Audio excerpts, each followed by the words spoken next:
Hello film lovers, welcome back to film. 2014 ഇറങ്ങിയ ഒരു suspense thriller ചിത്രമാണ് എ ഗുഡ് മാരേജ്. ചിത്രത്തിൻ്റെ തുടക്കത്തിൽ തന്നെ ഒരു വെഡ്ഡിംഗ് ആനിവേഴ്സറി പാർട്ടി നടക്കുന്നതാണ് കാണിക്കുന്നത്. ഇതാണ് ബോബ്. ഇത് അയാളുടെ വൈഫ് ഡെയ്സി. 25 വർഷമായി ഇവരുടെ കല്യാണം കഴിഞ്ഞിട്ട്. പാർട്ടിയിൽ പങ്കെടുക്കാനായിട്ട് അവരുടെ സുഹൃത്തുക്കളും കുടുംബാംഗങ്ങളും എല്ലാവരും വന്നിട്ടുണ്ട്. എന്നാൽ വളരെ അസൂയയോടെയാണ് അവരെല്ലാവരും ഈ ദമ്പതികളെ നോക്കിക്കാണുന്നത്. കാരണം 25 വർഷം കഴിഞ്ഞിട്ടും ഇവർ രണ്ടുപേരും സ്നേഹത്തോടു കൂടിയാണ് ഇപ്പോഴും ജീവിക്കുന്നത്.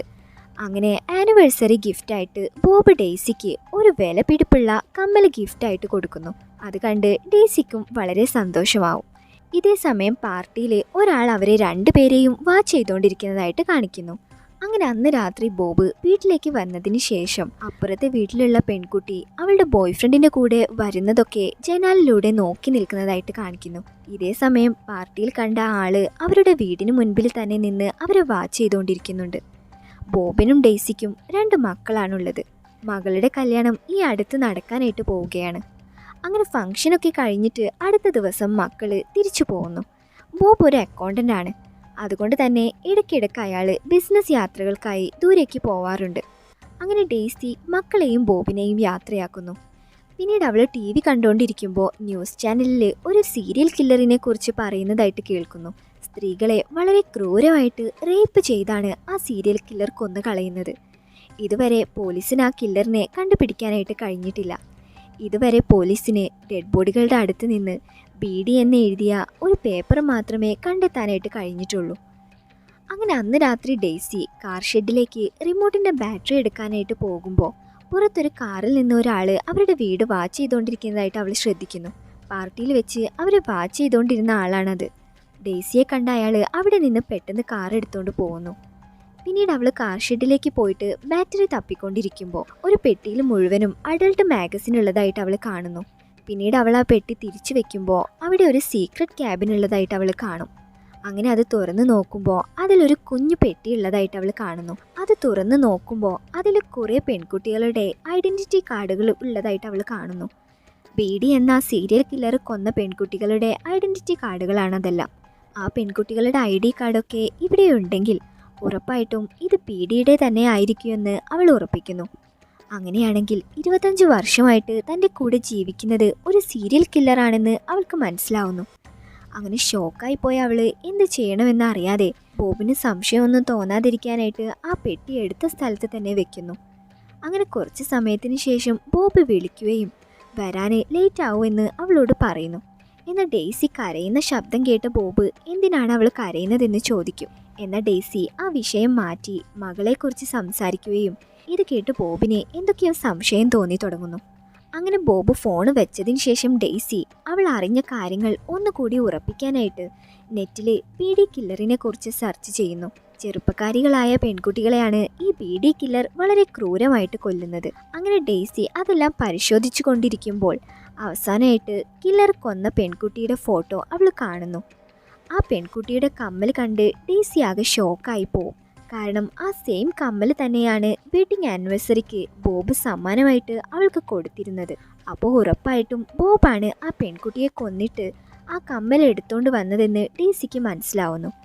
ഇതേ സമയം ബോബ് ഒരു റെസ്റ്റോറൻറ്റിൽ ഇരുന്നു കൊണ്ട് ഒരു പെൺകുട്ടിയെ വാച്ച് ചെയ്തുകൊണ്ടിരിക്കുന്നതായിട്ട് കാണിക്കുന്നു. ഒരു ഇറോട്ടിക് നോവലാണ് ആ പെൺകുട്ടി വായിക്കുന്നത്.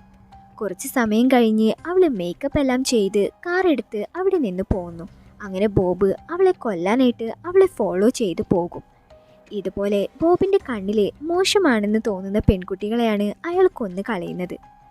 ഇതേ സമയം ഡെയ്സിക്ക് എന്താണ് ചെയ്യേണ്ടതെന്ന് അറിയാതെ അങ്ങനെ അവൾ ഉറക്കഗുളിക കഴിച്ച് ഉറങ്ങിപ്പോകുന്നു. അങ്ങനെ കുറച്ച് സമയം കഴിഞ്ഞ് അവൾ കണ്ണ് തുറന്ന് നോക്കുമ്പോൾ ബോബ് ഡെയ്സിയുടെ മുൻപിലിരിക്കുന്നത് കണ്ടിട്ട് അവളാകെ ഷോക്കായി പോകുന്നു. ഡെയ്സിക്ക് എല്ലാ കാര്യങ്ങളും മനസ്സിലായെന്ന് ബോബ് കണ്ടുപിടിക്കും. കാരണം കാർ ഷെഡിലുള്ള ആ ബോക്സിലുള്ള ഐഡൻറ്റിറ്റി കാർഡിലെല്ലാം 2 റബ്ബർ ബാൻഡ് അയാൾ കെട്ടിവെച്ചിരുന്നു. എന്നാൽ ഡെയ്സി ഒരു റബ്ബർ ബാൻഡ് മാത്രമാണ് അതിലെല്ലാം കെട്ടിയത്. അതുപോലെ അവൾ ഇൻ്റർനെറ്റിൽ BD കില്ലറിനെ കുറിച്ച് സെർച്ച് ചെയ്ത കാര്യങ്ങൾ ഡിലീറ്റ് ചെയ്തിട്ടില്ലായിരുന്നു. ഇതെല്ലാം വെച്ചാണ് ബോബ് ഇതൊക്കെ കണ്ടുപിടിച്ചത്. അവരുടെ കല്യാണം കഴിഞ്ഞ അന്ന് മുതൽ ഡെയ്സിക്ക് സംശയം തോന്നുന്നുണ്ടോ എന്ന് ബോബ് ശ്രദ്ധിക്കാറുണ്ടായിരുന്നെന്ന് അയാൾ പറയുന്നു. അങ്ങനെ ബോബ് തന്റെ അടുത്തേക്ക് വരും തോറും ഡെയ്സിക്ക് വല്ലാതെ ഭയം തോന്നുന്നു. എന്നാൽ ബോബ്, ഞാൻ നിന്നെ ഒന്നും ചെയ്യില്ലെന്നും ഈ കാര്യം പോലീസിൽ അറിയിച്ചാല് നമ്മളുടെ കുട്ടികളുടെ ഭാവി ഇല്ലാതാവും എന്നൊക്കെ അവളോട് പറയുന്നു. എന്തിനാണ് നിങ്ങൾ ഇങ്ങനെയൊക്കെ ചെയ്യുന്നതെന്ന് അവനോട് ചോദിക്കും. അപ്പോൾ ബോബ്, ഇതൊന്നും ഞാനല്ല ചെയ്യുന്നതെന്നും എൻ്റെ മനസ്സിലുള്ള വേറൊരു പേഴ്സണാലിറ്റിയാണ് ചെയ്യുന്നതെന്നും പറയുന്നു. ബോബ് ഹൈസ്കൂളിൽ പഠിക്കുന്ന സമയത്ത് അവന് ബ്രെയിൻ ഡോബ് എന്നൊരു കൂട്ടുകാരനുണ്ടായിരുന്നു. അവൻ്റെ ഷോർട്ട് നെയിമാണ് ബി.ഡി. ആ ഫ്രണ്ടിനെ ഒരു പെൺകുട്ടി ചതിച്ചു പോയിരുന്നു. അതിനുശേഷം ബി.ഡി ഡിപ്രഷനിലായി പോവുകയും പിന്നീട് ഒരു ആക്സിഡൻറ്റിൽ അവന് മരണപ്പെട്ടു പോവുകയും ചെയ്തു. ആദ്യമൊക്കെ ബോബ് ബി.ഡിക്ക് വേണ്ടിയിട്ടായിരുന്നു കൊലപാതകങ്ങൾ ചെയ്തുകൊണ്ടിരുന്നത്. ഓരോ പ്രാവശ്യവും താൻ ഇതൊക്കെ നിർത്താനായിട്ട് ശ്രമിക്കുന്നുണ്ടെന്നും പക്ഷേ ഇക്കാലത്തുള്ള പെൺകുട്ടികൾ തന്നെ അതിന് സമ്മതിക്കുന്നില്ലെന്നും ബോബ് പറയുന്നു. ഇത് കേട്ട് ഡെയ്സി ഇനി ആരെയും കൊല്ലരുതെന്ന് ബോബിനെ കൊണ്ട് സത്യം ചെയ്യിപ്പിക്കുന്നു. എല്ലാ സത്യങ്ങളും അറിഞ്ഞത് കൊണ്ട് തന്നെ ബോബ് ഡെയ്സിയുടെ കഴുത്ത് നെരിച്ച് അവളെ കൊല്ലാനായിട്ട് ശ്രമിക്കുന്നു. എന്നാൽ പെട്ടെന്ന് ഉറക്കത്തിൽ നിന്ന് ഡെയ്സി എണീക്കുമ്പോഴാണ് ഇതൊരു സ്വപ്നമായിരുന്നെന്ന് അവൾക്ക് മനസ്സിലാവുന്നത്. അങ്ങനെ അവൾ എണീറ്റ് നോക്കുമ്പോൾ ബോബ് അവളുടെ അടുത്തില്ലായിരുന്നു. വീട്ടിൽ എങ്ങും ബോബിനെ കാണാത്തത് കൊണ്ട് തന്നെ ഇന്നലെ രാത്രി നടന്നതെല്ലാം സ്വപ്നമാണോ എന്ന് അവൾ സംശയിക്കുന്നു. എന്നാൽ രാത്രി ബോബ് ധരിച്ച ഡ്രസ്സ് കണ്ടപ്പോൾ അതൊന്നും സ്വപ്നമായിരുന്നില്ലെന്ന് അവൾക്ക് മനസ്സിലാവും. എന്നാൽ ഇന്നലെ നടന്ന ഒരു കാര്യത്തെക്കുറിച്ചും സംസാരിക്കാതെ വളരെ നോർമലായിട്ട് തന്നെയാണ് ബോബ് പെരുമാറുന്നത്. ഇത് കണ്ട് ഡെയ്സിയും ഒന്നും സംഭവിക്കാത്തതുപോലെ പെരുമാറുന്നു. മക്കളുടെ ഭാവി ഓർത്ത് മാത്രമാണ് ഡെയ്സി ഒന്നും തന്നെ ആരോടും പറയാതിരിക്കുന്നത്. അവരുടെ മകളുടെ വിവാഹം ഉറപ്പിച്ചിരിക്കുകയാണ്. അതുകൊണ്ട് തന്നെ അച്ഛനൊരു സീരിയൽ കില്ലറാണെന്ന് അറിഞ്ഞു കഴിഞ്ഞാൽ അവളുടെ ജീവിതത്തിനെ അത് ബാധിക്കുമെന്ന് ഡെയ്സി പേടിക്കുന്നു. അങ്ങനെ ന്യൂസ് ചാനലിൽ ഡെയ്സി വീണ്ടും ബി.ഡി ഒരു പെൺകുട്ടിയെ കൊന്നെന്നുള്ള വാർത്ത കേൾക്കുന്നു. അടുത്തതായിട്ട് ബോബ് അവരുടെ അയൽവാസിയായ പെൺകുട്ടിയെയാണ് നോട്ടമിട്ടിരിക്കുന്നതെന്ന് ഡെയ്സിക്ക് മനസ്സിലാവുന്നു. ബോബ് മറിഞ്ഞു നിന്നുകൊണ്ട് ആ പെൺകുട്ടിയെ ശ്രദ്ധിക്കുന്നതായിട്ട് അവൾ കാണുന്നു. ഡെയ്സി ഡയറക്റ്റായിട്ട് ബോബിനോട് അടുത്തതായിട്ട് ആ കുട്ടിയെയാണോ കൊല്ലാനായിട്ട് കരുതിയിരിക്കുന്നതെന്ന് ചോദിക്കും. എന്നാൽ ബോബ്, ഞാൻ ഇനി ആരെയും കൊല്ലില്ലെന്ന് അവളോട് പറയുന്നു. വളരെ സന്തോഷത്തോടു കൂടി അവരുടെ മകളുടെ കല്യാണം നടക്കുന്നു. അപ്പോഴും പാർട്ടിയിൽ കണ്ട ആ ആള് അവരെ ഫോളോ ചെയ്യുന്നതായിട്ട് കാണിക്കുന്നു. ബി.ഡി കില്ലറ് ബോബും ഡെയ്സിയും ആയിരിക്കുമെന്നാണ് അയാൾ സംശയിക്കുന്നത്. അതുകൊണ്ടാണ് അയാൾ ബോബിനെയും ഡെയ്സിയെയും ഇങ്ങനെ ഫോളോ ചെയ്യുന്നത്. എല്ലാവരും കല്യാണം വളരെ സന്തോഷത്തോടു കൂടി എൻജോയ് ചെയ്തുകൊണ്ടിരിക്കുമ്പോൾ എല്ലാ സങ്കടങ്ങളും മനസ്സിലൊതുക്കിയിരിക്കുകയാണ് ഡെയ്സി.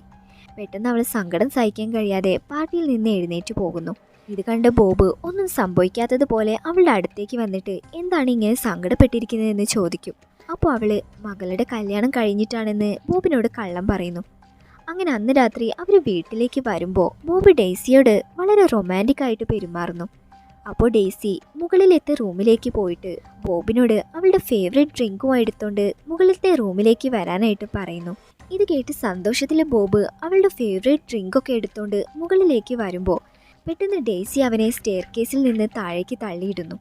അങ്ങനെ ബോബ് സ്റ്റെപ്പിൽ നിന്ന് വീണ് ഗുരുതരമായിട്ട് പരിക്കുകൾ പറ്റുന്നു. പക്ഷെ ഡെയ്സി ആംബുലൻസിനെ വിളിക്കാതെ ഒരു പ്ലാസ്റ്റിക് കവർ എടുത്തിട്ട് അവൻ്റെ മുഖത്ത് അമർത്തി പിടിച്ച് ശ്വാസം മുട്ടിച്ച് ബോബിനെ കൊന്നു കളയുന്നു. പിന്നീട് ഡെയ്സി രക്തം പുരണ്ട ആ കവർ എടുത്ത് കഴുകുകയും എല്ലാ തെളിവുകളും നശിപ്പിക്കുകയും ചെയ്യുന്നു. പിന്നീട് ഒന്നും സംഭവിക്കാത്തതുപോലെ ആംബുലൻസിനെ വിളിച്ച് കാര്യങ്ങൾ അറിയിക്കുകയും ചെയ്യും. അങ്ങനെ അടുത്തതായിട്ട് ബോബിൻ്റെ ശവസംസ്കാരമാണ് കാണിക്കുന്നത്. മരിച്ചുപോയ ബോബിനെ കുറിച്ച് എല്ലാവരും നല്ലത് പറയുന്നത് കേട്ടിട്ട് ആരും ഒന്നും അറിയാതെ എല്ലാം അവസാനിപ്പിച്ചതിൽ സന്തോഷത്തിലാണ് ഡെയ്സി.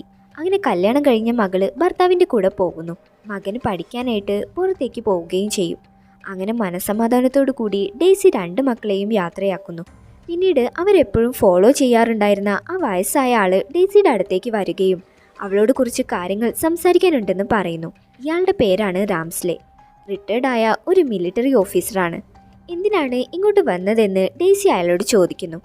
അപ്പോൾ രാംസ്ലെ നിങ്ങളുടെ ഭർത്താവ് ഒരു സീരിയൽ കില്ലറാണെന്ന് അവളോട് പറയുന്നു. കൊല്ലപ്പെട്ട എല്ലാ പെൺകുട്ടികളുടെയും വീടിനടുത്ത് ബോബിൻ്റെ കാറ് നിർത്തിയിട്ടുണ്ടായിരുന്നു.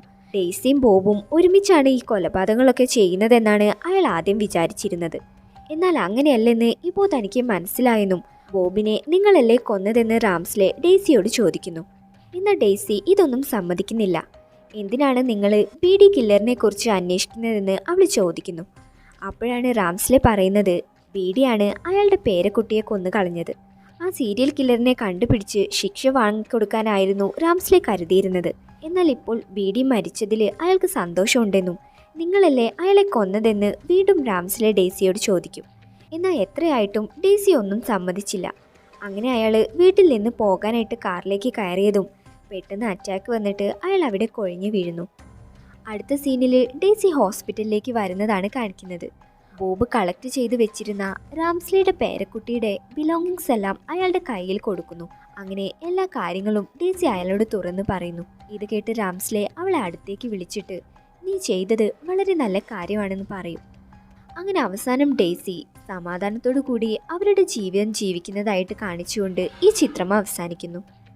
നിങ്ങൾ ആദ്യമായിട്ടാണ് ഈ ചാനൽ കാണുന്നതെങ്കിൽ ഒന്ന് സബ്സ്ക്രൈബ് ചെയ്യണേ. വീഡിയോ ഇഷ്ടപ്പെട്ട ഒരു ലൈക്ക് തരാൻ മറക്കരുതേ. അപ്പോൾ അടുത്ത വീഡിയോയിൽ കാണും വരെ ബൈ.